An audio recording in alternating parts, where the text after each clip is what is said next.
Welcome to Civilization 5, the Immortal difficulty series. In this game, we will achieve a military victory by defeating all our opponents on the battlefield. I'm George Venice from TGN Games, and this is Military Conquest Strategies at the second hardest level of play. We will be the Romans, who get an awesome 25% building production bonus. You build a barracks in Rome, your capital city, every other city will build the barracks 25% faster. You can also play as the French, who get +2 culture bonus for every city to get social policies sooner, but that is only helpful at the beginning of the game and goes away when steam power is discovered. The Roman bonus is effective for the entire game. And here we go. So we start off with a settler and a warrior, and it's critical that we choose the right technologies so that we can achieve military victory. We want to focus on animal husbandry, the wheel, and horseback riding, because horseback riding gives us the best military unit at the early part of the game, the horse. So we're going to start our city right here, and we'll go explore with our warrior. But before we do that, let's set the scout as our production and choose our research. So we start with animal husbandry, and the wheel gives us roads, and horseback riding gives us the horse. Now, animal husbandry is very important because it shows us where the horses are.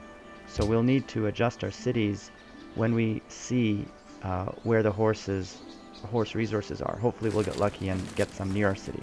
So as we're exploring, we want to find ruins, like we just found now. The ruins give us a bonus of free technology, free gold, free culture. Let's see what this one gives us.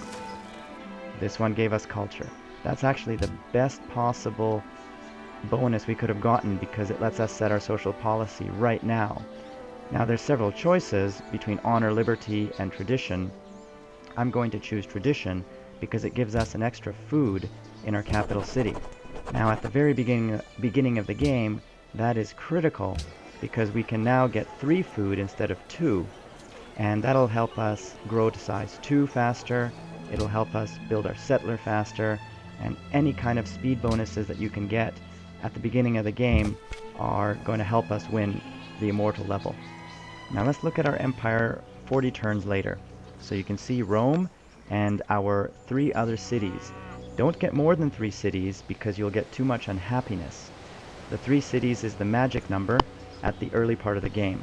You can see we've discovered Venice, which is a city-state that will help us if we can get in good with them, give us free resources. There's our first opponent, Paris, the French. There's another city-state, Stockholm, and 2 other civilizations that are competing for space on this starting island. Now we can't see this guy here, but we'll go explore very soon. Now looking at our technology, you see we've got animal husbandry, the wheel, and horseback riding, and we are going towards calendar and trapping so that we could get those luxuries. You can see we still have only 1 social policy because we're not the French. We're not getting any bonus culture. Here are our opponents, 3 on the starting island, and we still have our original scout and warrior and the worker we made to improve the tiles and connect our cities. So we're going to skip ahead to turn 66 in the game. So you can see we have more workers, improving our tiles. Zooming out, we see Paris and Orleans. The French have expanded. And to the north, we've now explored the 2 civilizations above us. At this stage, we only have 2 horsemen. So let's skip ahead to turn 88, where we have a healthy-sized army, and we've already defeated the French. So Paris and Orleans are now part of our empire, and we are focusing our sights on the 2 northern civilizations. Baghdad and Gao are next. When you are fighting, make sure you have enough horsemen, and this size 7 is enough to wage war at Immortal level at this stage of the game. Also be sure to use a great general, which gives you plus 25% attack for any war units that are within 2 tiles from the general. That is very important when we are bombarding enemy cities, fighting opposing catapults or other war units.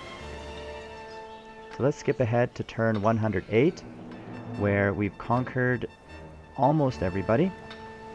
But keep in mind, there is another large island with 3 or 4 civilizations on it, and one of the civilizations took over all of his rivals just like we did.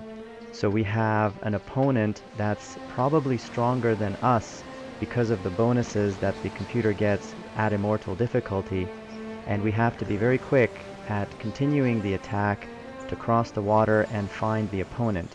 So let's skip ahead to when we've discovered and mapped the entire world, and we're about to launch our invasion to the opponent's island.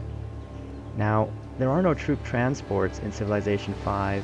You just have to research the technology that allows embarking, and you can see by embarking, every unit gets its own little ship that travels across the water. And it's vulnerable on the water, so if there is a frigate or a caravel, they will sink your land units with no problem. So you have to defend them if there is a navy in the opposing fleet.